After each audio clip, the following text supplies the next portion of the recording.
దీంట్లో నీకు వర్షం కూడా పడదు. వర్షం పడదు. ఆహా, ఇప్పుడు ఇక్కడ పగిలిపోయింది అన్నయ్య, ఎంత దానిపైన ఎదుగో అది వేసారు, పడదు, నీళ్ళు గారవు.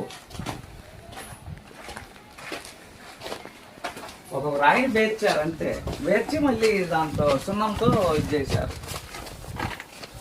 గానుగ కంటే